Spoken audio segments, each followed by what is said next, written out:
Bonjour à tous, on se retrouve pour une nouvelle vidéo. Aujourd'hui, on va faire un ordre de farm encore, 2 jours d'affilée, je sais, sur une GL toujours. Aujourd'hui, on va faire l'ordre de farm de GL sur JMK. Donc toujours le même principe, hein, je le rappelle. Je prends un personnage légendaire, principalement les GL, et je vous explique mon ordre dans lequel je le farmerai moi, en expliquant évidemment les raisons, pourquoi, et cetera. Donc voilà. Et ce que j'aime bien faire en plus, pour ceux qui n'auraient pas vu les 2 épisodes précédents, c'est que j'aime bien rajouter en plus de l'ordre de farm, quelques toons qui peuvent être intéressants à farmer pour aller justement renforcer la team, une fois la GL débloquée. Donc je pense qu'on peut, commencer tout de suite. Donc moi, en numéro 1, personnage très important, c'est tout simplement GK, donc Général Kenobi. Alors que je vous le trouve, voilà, il est juste là. Alors Kenobi, plusieurs raisons à cela. Alors évidemment, il y a le négociateur, hein, un Kenobi R8, c'est vraiment très important pour avoir un négociateur qui soit à, quasiment, au maximum, hein. Faut savoir qu'aujourd'hui la plupart des GK sont R8. Il y en a une minorité qui sont R9, mais voilà, globalement, l'avoir R8 rapidement, ça vous permet d'être dans la majorité des joueurs et donc de pouvoir faire, par exemple, des miroirs de négociateurs, assez aisément, enfin, du moins beaucoup plus facilement que si vous ne l'aviez pas ou si vous l'aviez, R7. Donc voilà, moi le Kenobi, je vous le conseille, en premier. De plus, évidemment, Kenobi est un tank très important pour la team Padmé ou la team JMK. Après voilà, si vous farmez, Kenobi, si vous êtes en train de farmer JMK, mais concrètement, l'avoir déjà pour la Padmé, c'est déjà très, très bien.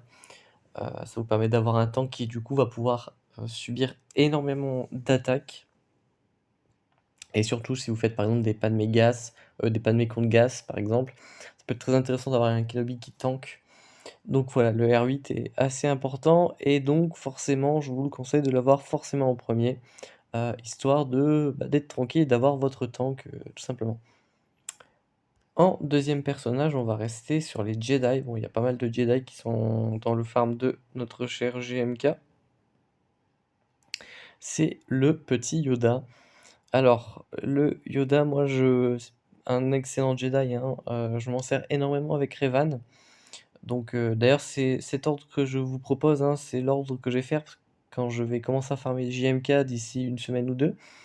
Parce que moi, je n'ai toujours pas JMK, hein, bien sûr, et donc je vais le passer R8. Alors, ce qu'il faut savoir, c'est qu'un Yoda R8 fait énormément de dégâts et donc l'avoir avec Revan, ça va vous permettre justement, de le booster, de booster la team Revan, surtout si vous le passez en relique, hein. Je rappelle que la différence de relique entre un perso, R3, R4, R5 avec un perso R7 voire R8 est quand même assez dantesque. Donc concrètement, voilà, le Yoda, l'avoir rapidement R8, c'est un très, très bon call. Ça vous permet de renforcer votre Revan qui est en fait un peu une team couteau suisse. Alors évidemment Revan, c'est une team qui perd un peu de de sa superbe, on va dire, avec, toutes les teams qui peuvent sortir avec les d'attaquants et cetera, mais ça reste une team qui est extrêmement viable.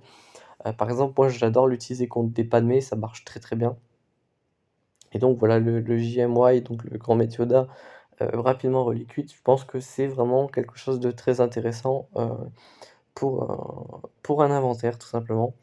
Donc voilà, c'est quelque chose que je vais faire, assez rapidement dans le farm, si ce n'est, du coup, la première chose, puisque j'ai déjà le Kenobi R8, comme vous avez pu le constater.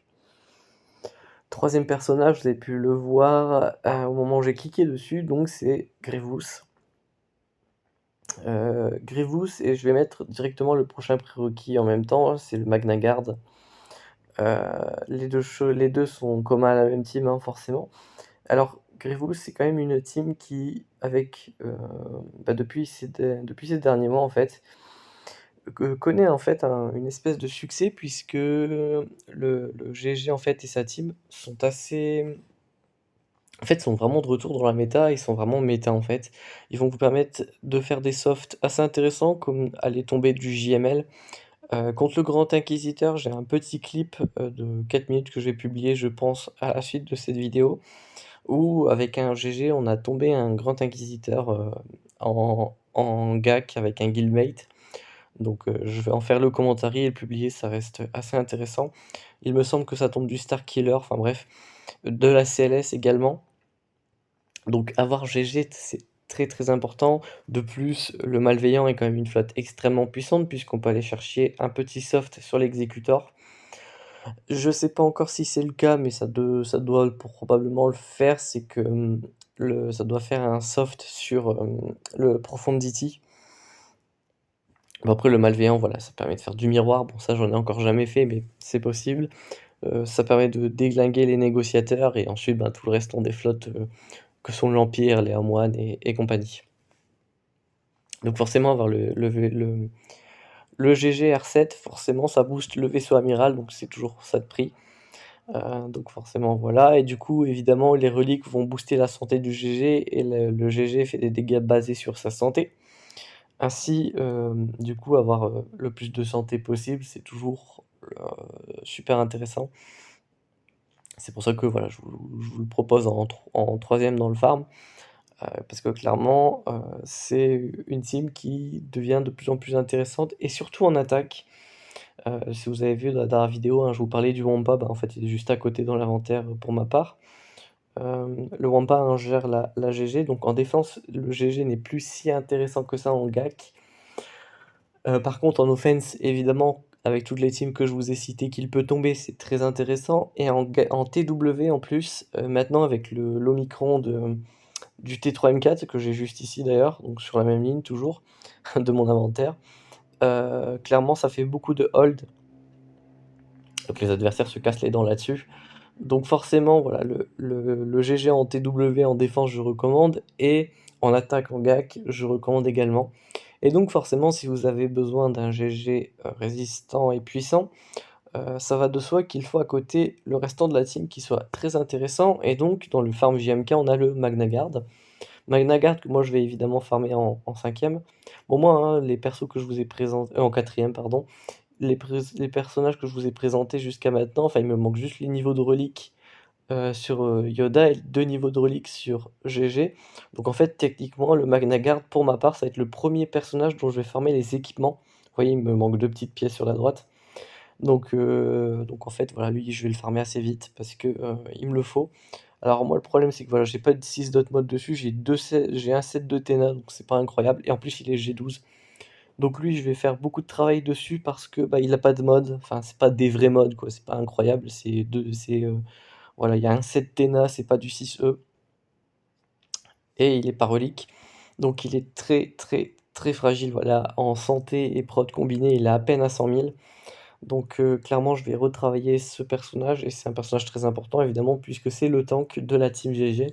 Surtout que je rappelle, hein, quand, vous avez que des druides séparatistes, ainsi que le Magna Guard va passer tous les alliés invisibles, donc il va être le seul à prendre le focus. Donc en fait, il faut qu'il tank dans le sens où s'il meurt, bah, en fait, tous les personnages à côté deviennent touchables. Enfin, vous pouvez les frapper puisque du coup, tout le monde étant invisible, personne n'est invisible. C'est un peu le principe de Star Wars les héros de la galaxie, c'est que si tous les ennemis sont invisibles, vous pouvez tous les sélectionner en fait. Là où s'il y a le Magna Guard justement en vie, lui n'étant pas invisible, vous ne pouvez toucher que lui. C'est ça l'idée. Donc forcément avoir le Magna Guard relique, c'est important, donc voilà. En 5e personnage, je vous propose, Jango Fett.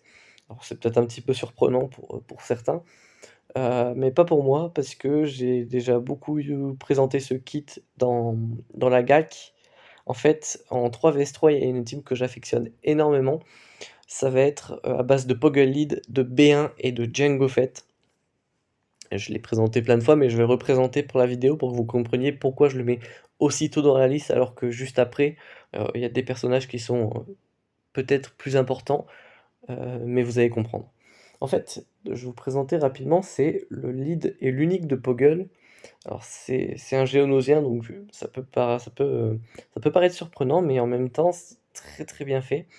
Voilà, les alliés séparatistes ont 30 d'attaque, donc ça voilà, c'est Jango Fett a le tag séparatiste, donc voilà. Donc là, voilà, il y a juste ça pour le lead, mais par contre, c'est là où ça devient intéressant. Les alliés séparatistes qui ne disposent pas de conscience collective ont 25 d'attaque. Alors les seuls personnages qui disposent de la conscience collective sont les Géonosiens. Et ce qui veut dire que Jango Fett, n'ayant pas la conscience collective, il a ce 25 d'attaque en plus. Et ils obtiennent 25 d'attaque supplémentaire pour chaque allié vaincu. Alors moi, évidemment, mon Poggle est G12, donc généralement, à mon avis, quand je le mets en défense, c'est peut-être celui qui meurt en premier. Donc forcément, le 25 d'attaque va sur le Django quand mon Poggle meurt. Et puis s'il suffit que le B1 se fait tuer, forcément, bah, Django gagne 25 x 2. En plus, je rappelle que quand Jango Fett commence sur un lead qui n'est pas un chasseur de primes, mais un séparatiste, son contrat s'active instantanément et vous allez voir que c'est important. Pourquoi c'est important? Eh bien, on va rebasculer sur Jango Fett. Je vais vous montrer ça tout de suite, pour que vous voyez à peu près de quoi je parle. Jango Fett. Donc on va aller sur son contrat, évidemment, puisqu'il est activé en début de combat. Alors, le contrat de Jango Fett, lorsqu'il est activé, donc il obtient l'immunité aux dégâts pendant 2 tours. Donc ça, voilà, le fait d'avoir Poggle Lead, il est invincible 2 tours en début de combat. Et gagne 50% d'attaque. Donc si on fait le récapitulatif, vous avez, si vous faites l'ordre de farm de cette façon, un Jango Fett Relic 7. Je vous rappelle qu'un perso Relic 7, c'est quand même un perso qui fait extrêmement mal. Si vous avez les 6 d'autres modes dessus, ben vous allez avoir de très bons modes, surtout si vous avez un triangle d'essai avec le carré qui est slice à 8,5% d'attaque et un triangle à une croix à 8,5% d'attaque. Vous avez du coup le lead de Poggle à 30%, le 25% du fait de ne pas avoir la conscience collective, parce que Jango Fett n'est pas un Geonosien, donc 25% d'attaque en plus. Si Poggle et B1 se font tuer avant Jango Fett, évidemment, il y a 25% d'attaque x2 en plus, ainsi qu'un contrat qui lui donne 50% d'attaque. Ce que je peux vous conseiller de faire si vous voulez voir le niveau de dégâts que ça fait, vous laissez une petite guerre galactique quand vos défis se reset. Vous lancez juste Poggle, Django et B1 et vous lancez une roquette en guerre galactique. Donc la guerre galactique, je rappelle, hein, c'est ce petit mode de jeu juste ici sur la gauche. Bon, ça se reset dans 15 minutes, je vais pas attendre 15 minutes pour vous le montrer. Mais en gros, voilà, vous pouvez venir tester ici. Regardez le niveau de dégâts que ça fait et c'est juste assez hallucinant. Donc si vous avez le Django R7, ça peut être assez amusant de venir regarder ça, franchement c'est cool. 6e personnage, qui n'est pas des moindres, c'est un Jedi, qui est Shakti. Alors Shakti, c'est une Jedi qui est très intéressante. Déjà, c'est une leader clone pour les clones. Elle va leur donner 35 de speed. Donc ça permet en fait, en plus de l'unique de Rex, hein, qui donne 4% de speed pour chaque allié de la 501ème, d'avoir en fait un Rex qui est extrêmement rapide en début de fight. Donc Shakti est assez intéressante en lead pour pouvoir outspeed pas mal de choses. Alors c'est vrai que Gas est mieux parce que du coup ça permet d'encaisser beaucoup plus de dégâts. Mais si vous, votre but principal c'est d'outspeed la team adverse, alors c'est vrai qu'une Shakti ça peut être intéressante. Mais surtout pourquoi c'est intéressant d'avoir une Shakti rapidement dans votre farm GMK de up au niveau de relique dont il vous le demande, il me semble que c'est relique 6 d'ailleurs. C'est parce que ça lui donne de la survivabilité évidemment. Et en fait la survivabilité est surtout intéressante pour la mission CAM. La mission CAM est une mission qui est quand même assez RNG, donc c'est une mission où il faut se donner quand même tous les moyens de réussir, donc principalement le remode, hein, c'est ça qui fait vraiment le cœur de la bataille, évidemment la stratégie, mais les reliques sont quand même assez intéressantes, notamment sur Shakti, parce que Shakti c'est quand même un perso qui est pas très résistant. Bon, elle est résistante, hein, c'est pas le souci, mais voilà, le niveau de relique en plus, c'est toujours un peu de santé en plus, un peu de prot. Bon, la prot se fait détruire par le Rick, mais concrètement, voilà, un petit peu de santé en plus, c'est toujours ça de prix. Donc clairement, voilà. Surtout que dans les conseils remode pour cette mission-là, il faut avoir une Shakti à un certain montant de santé. On lui met une flèche d'esquive critique d'ailleurs pour qu'elle prenne moins cher, etc., etc. Donc justement, le fait de jouer plus sur les reliques que sur les modes vous permet justement d'accéder plus facilement au niveau de santé recommandé. Donc voilà, le niveau de relique est assez intéressant pour ça justement. Prochain personnage, alors là, ça va peut-être vous faire un petit peu marrer et justement, surtout quand je vais vous montrer les persos que j'ai mis juste après dans la liste, mais clairement, pour moi, c'est un personnage qu'il faut avoir assez rapidement. Alors clairement, ça se discute et je vais vous montrer je vais vous expliquer pourquoi, hein, ça va aller très vite. En fait, Cad Bane, c'est le perso que je mettrais en 7e dans la team pour l'exécutor. En fait, avoir un Xanadu Blood, relique, à un certain niveau de relique, ça peut être très pratique. Parce que dans certains fights, il est préférable d'avoir un Xanadu Blood rapide de 1 de speed de plus que votre, Razor Crest. Ça permet de vous faciliter certains counters. Alors moi, pour le coup, mon Razor Crest commence avant le Xanadu Blood. Alors c'est pas optimal, mais moi ça marche très bien pour les miroirs exés.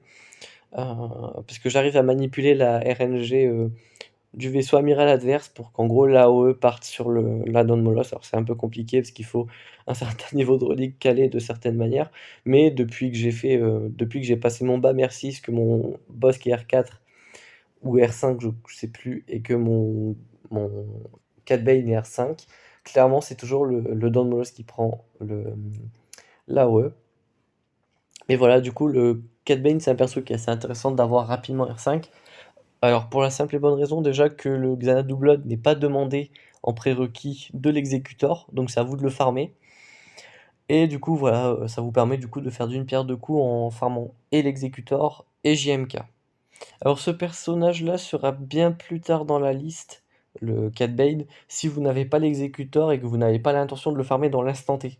Vous pouvez carrément le mettre, en avant-dernier, puisque clairement il y a plus intéressant avant. Mais si vous avez l'exécutor, c'est déjà peut-être un personnage que vous avez déjà, ou alors que vous allez avoir l'intention de farmer rapidement. Donc clairement, on aurait pu carrément le mettre en premier, mais bon, clairement, ça c'est un peu en fonction de vos choix. C'est vrai que moi je l'ai mis ici. Dans tous les cas, moi je l'ai déjà R5 comme vous pouvez le constater, alors que j'ai toujours pas JMK. Donc c'est pas un perso que je vais avoir besoin de farmer clairement. Mais clairement, si vous avez besoin de le farmer, pour l'exécutor, ben, vous pouvez le mettre très tôt dans la liste parce que, c'est clairement un personnage qui est assez intéressant. En tant que chasseur de primes, c'est vrai que c'est un peu compliqué de l'utiliser, assez intéressamment parce qu'aujourd'hui, on a la Fennec Lead qui va aller chercher les LV. Bon, avec le Datacron qui vient de sortir, c'est peut-être déjà beaucoup plus compliqué. On a aussi la Harassing Lead d'ailleurs qui fonctionne, assez différemment de la Fennec Lead. La Fennec Lead, elle est vraiment là pour taper, pour se dispel les dots, donc c'est très fort pour taper contre les teams qui vous mettent plein de dots. La Racing, c'est plutôt une team qui va jouer sur le fait d'outspeed. En gros, on va chercher très rapidement à charger le contrat pour que le Mando fasse une désintégration pour tuer rapidement là où les menaces de la team adverse. On va aussi jouer avec, Racing, hein, pour faire les stuns entre autres. Mais pour les personnages comme moi qui jouent un petit peu moins les BH, bah, on a la Bosque Lead et c'est vrai que moi je split pas mes teams, moi je fais éventuellement ma Bosque, mon Boba, mon Dengar, Fennec et Zam. Le IG parfois part avec GG pour éviter le counter NS par exemple. Le Django, comme je vous le disais, il part avec Poggle, donc ben, en fait Cad Bane c'est un peu mon BH qui ne sert pas trop, donc je le recycle en le mettant dans une team qui a pas trop de synergie pour avoir vraiment une team gag full relique mais pas forcément très intéressante. Mais c'est vrai que pour l'utiliser en BH, c'est quand même beaucoup plus compliqué. On peut parfois éventuellement, faire une petite entorse et la jouer avec des vauriens, enfin le jouer avec des vauriens. Encore une fois, c'est compliqué. Moi, j'essaye de faire un petit bricolage à base de Dash Rendar, Nest, Bam, Cad Bane et genre Lendo par exemple, histoire d'avoir un truc qui tienne à peu près la route. Mais bon, c'est vrai que c'est quelque chose que je vais pas laisser en plan comme ça, parce qu'avec le Datacron Dash qui vient de sortir, bon, peut-être que vous regardez la vidéo dans 1 an ou 2, ce Datacron, on n'en parlera plus. Mais clairement, c'est vrai que pour l'heure, voilà, Cad Bane, je sais pas trop comment l'utiliser. Et peut-être que justement, avec les personnages qui sont en train de sortir ou qui vont sortir, on arrivera peut-être à en faire enfin quelque chose, qui pourrait être intéressant. Enfin bref, je digresse, c'est pas vraiment le sujet de la vidéo. Prochain personnage, alors là, je pense que ça va faire l'unanimité. Je sais peut-être que certaines personnes l'auraient mis bien avant dans cette liste, même si voilà, heu, c'est vrai que c'est un peu compliqué de mettre tout le monde au même niveau. C'est Wat Tambor évidemment. Wat Tambor, c'est un personnage qui est très versatile, on peut le mettre dans quasiment toutes les teams. Alors c'est vrai qu'il fonctionne mieux dans certaines teams, mais clairement On peut le mettre à peu près partout, hein. Pour ses techs qui sont très intéressantes, vous pouvez donner une raillerie infinie à un tank tant qu'il dispose de protection. Vous pouvez donner de la jauge de TM à un personnage à chaque fois qu'un ennemi joue tant qu'il est pas daze. Un petit une petite tech de santé pour certains personnages pour récupérer un peu de santé et de prot, donc c'est assez intéressant.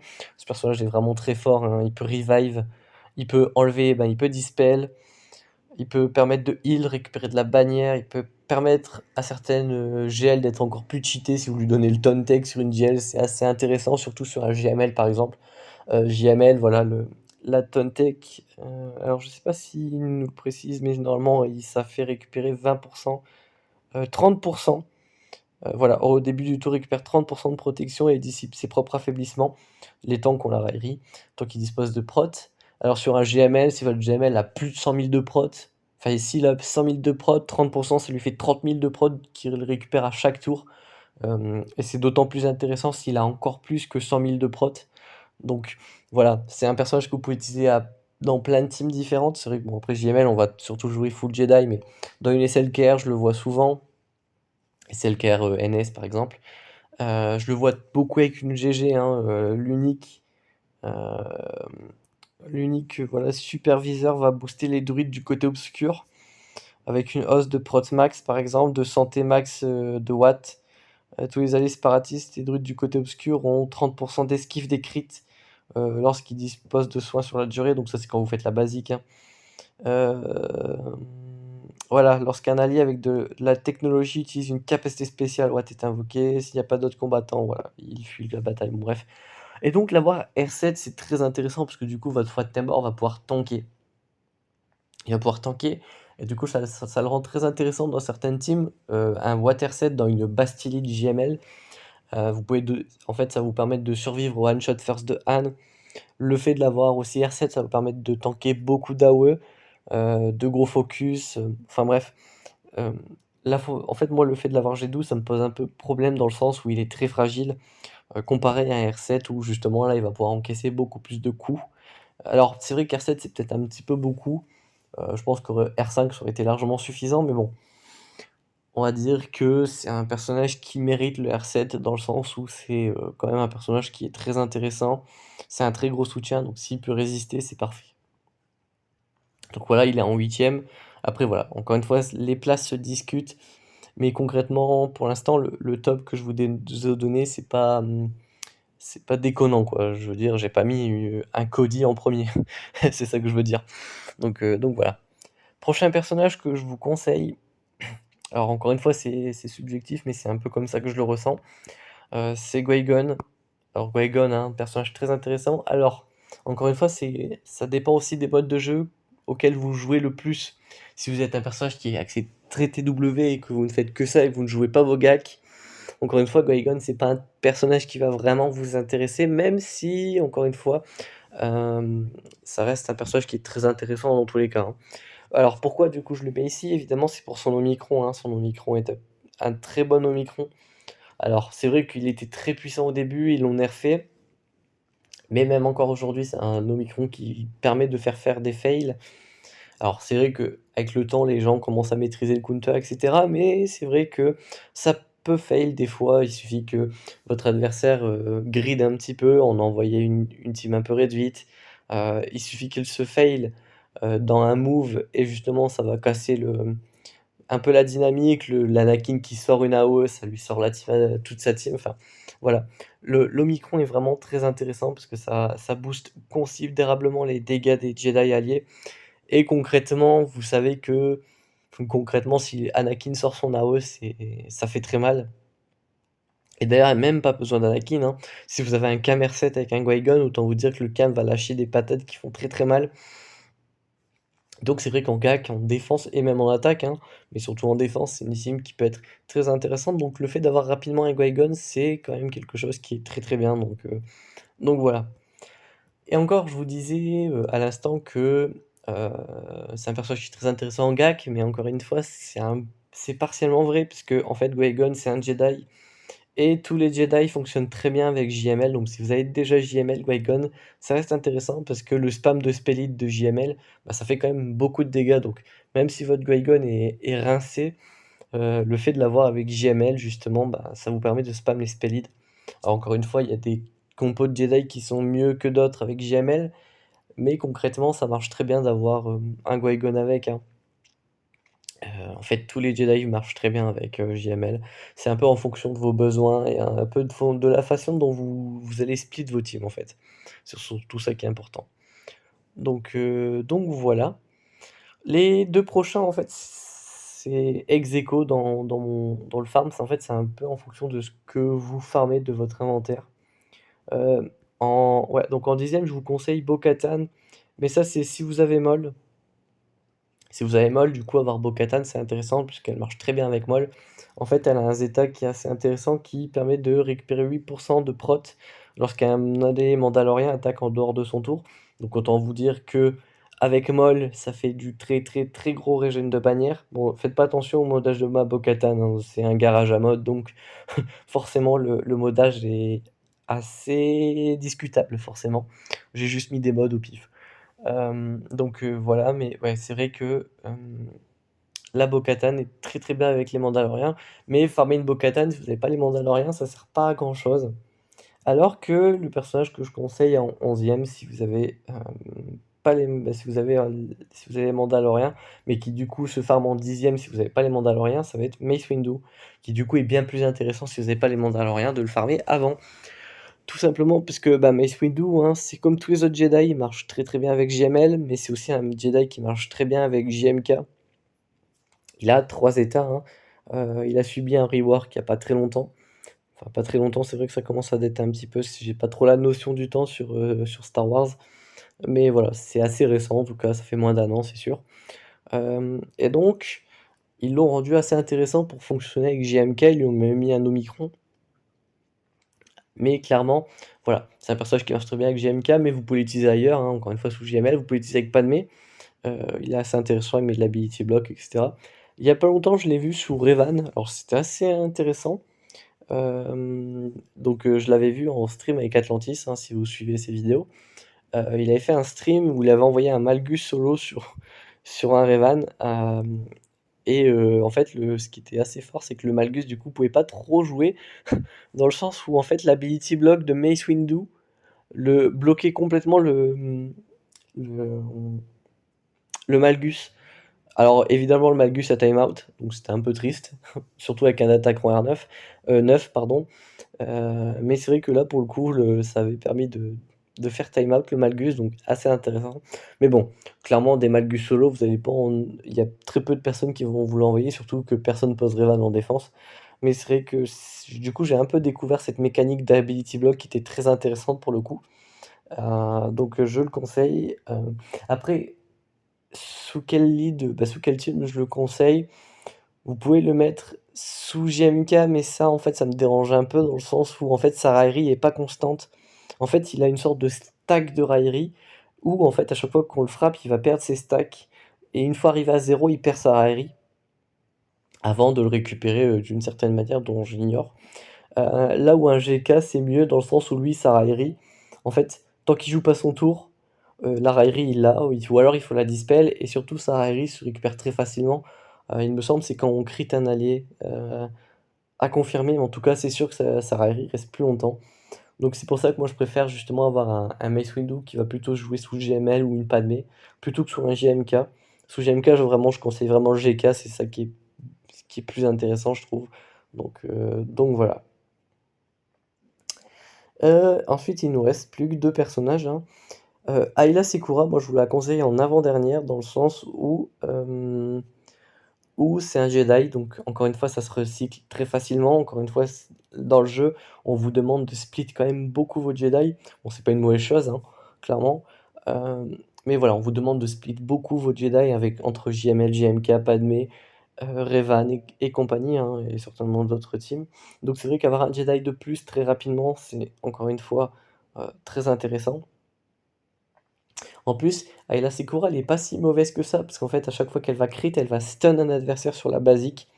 C'est aussi un personnage qui a de la contre-attaque naturelle, donc elle a pas besoin de rétribution pour contre-attaquer.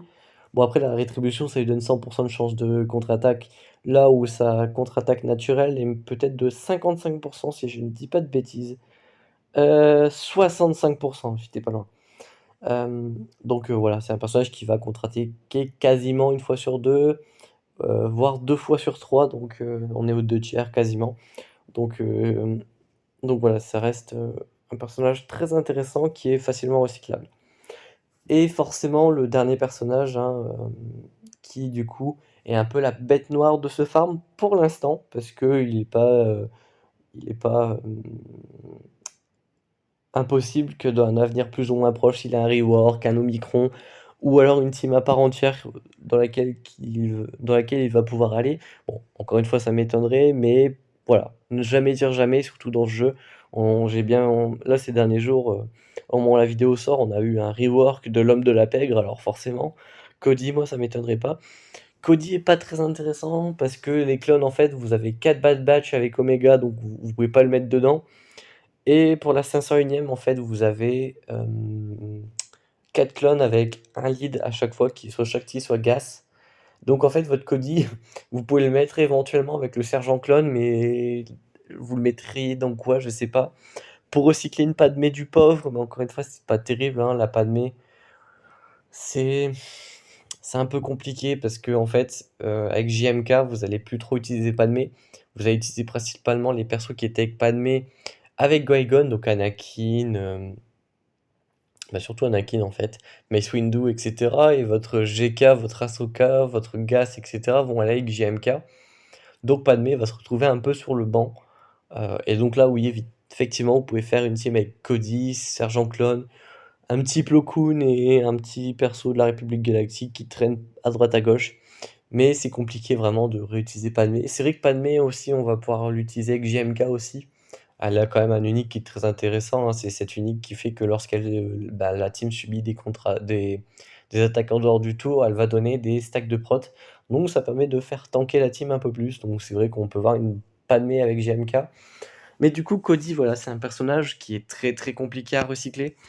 C'est pour ça que je le mets en dernier, histoire de histoire de voilà, dans l'ordre de farm, parce que vous allez pas pouvoir le recycler, c'est très compliqué, donc voilà, en dernier, pas très intéressant à farm, et c'est d'ailleurs un perso qu'on rechigne à farmer parce que pas intéressant. Je reviens rapidement sur Mace Windu, c'est vrai que j'ai pas parlé du vaisseau amiral, mais le vaisseau amiral est pas incroyable, donc c'est pour ça que j'ai pas parlé du boost, du fait de up Mace Windu sur le vaisseau amiral, parce que le vaisseau amiral est pas intéressant. Donc voilà. Encore une fois, je vous le précisais en début de vidéo, mais c'est vrai que dans mes ordres de farm, j'aime bien vous conseiller quelques personnages à farmer à côté de JMK. Alors pour cette GL, il y en a 2 qui peuvent être intéressants, qui ne sont pas dans son farm. Alors le premier personnage, c'est le commandant Ahsoka Tano, hein, ça c'est un personnage qui est indispensable à JMK. Sinon JMK s'écroule comme un château de cartes, hein, il devient très facile à counter, on peut y aller en gas clone. Il a plus son d'attaque en stun, donc il est vraiment devenu beaucoup plus faible. Alors faible, hein, c'est vraiment, un peu une exagération parce que JMK est pas faible, mais c'est vrai que sans le data constant, il est beaucoup moins fort, mais il reste quand même assez pénible à counter. Mais voilà, 4 est obligatoire, sinon c'est très facile à soft, donc voilà. Et en fait, voilà, 4 c'est vraiment le main DPS. Déjà la première catisation, alors ça se dit pas, mais son premier one shot est vraiment super intéressant, et ensuite pour pouvoir sortir la cat adverse en cas de miroir, voilà, ça reste, ça reste très très important. Et un deuxième personnage qui est vraiment super cool avec un JMK, et j'en ai vu plus d'un fail dessus, même d'excellents joueurs comme Endalby, un youtubeur américain qui est vraiment très très bon, qui a déjà fail dessus. C'est une JMK avec un R2D2, hein. Donc R2D2, hein, vous avez pu le voir sur cette liste, mais le R2D2 ne fait pas partie de cette liste. Alors, pourquoi R2D2 est assez intéressant, je vais vous le montrer tout de suite. Alors j'ai la voix qui part un peu en steak. Donc sur l'unique traitement de données, en fait, R2D2 va donner, pour chaque allié, de la République Galactique, 10 de son attaque. Donc, pour chaque allié, hein, en sachant qu'il se compte, ça fait 10 fois 5, donc 50 de son attaque. Donc si vous jouez un R2 sous GMK, ça peut être intéressant de modder attaque pour maximiser son offense, et clairement donner 50 de son offense, comment vous dire? Si vous avez un R2 à 10 000 d'offense, si je dis pas de bêtises, 50 de 10 000, ça fait bien 5 000. Un JMK et une 4 à plus de avec 5 000 d'offense de plus, clairement ça en dézingue plus d'un. Parce que je vais le relire, hein, pour pas dire de bêtises, hein, mais voilà. Pour chaque allié de la République Galactique, 10 ouais, 10 de son attaque, 10 pour chaque allié de la République Galactique. Et c'est pas lui qui le gagne, on est bien d'accord, hein. C'est vraiment toute la team, il le donne à chaque allié.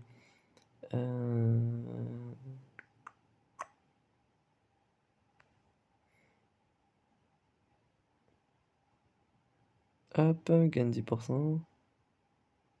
Oui, c'est ça, voilà. Au début de la bataille, et lorsque R2D2 est ranimé, alors ranimé c'est bizarre dit comme ça, parce qu'en fait il est pas ranimé, en fait il arrive sur le combat, c'est ça qu'ils essayent de dire par ranimé. Les autres alliés druides de la République Galactique, rebelles et de la Résistance gagnent 10 de la prot max, de l'attaque, de la santé max et du pouvoir de R2D2 jusqu'à ce que ce dernier soit vaincu. Alors évidemment, hein, les uniques se désactivent quand le personnage est vaincu, donc voilà.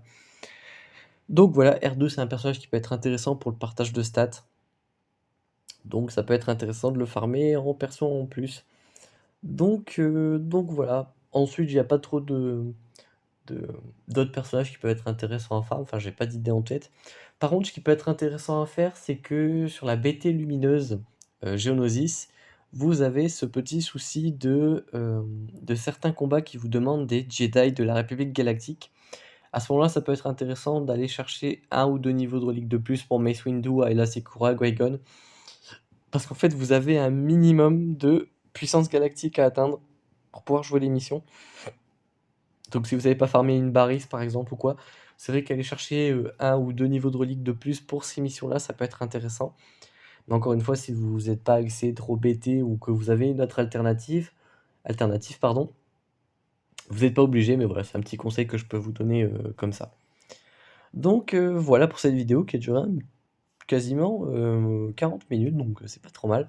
J'espère que cette vidéo vous aura plu et surtout qu'elle vous aura été utile. On se retrouve très bientôt pour de prochaines vidéos. D'ici là, portez-vous bien.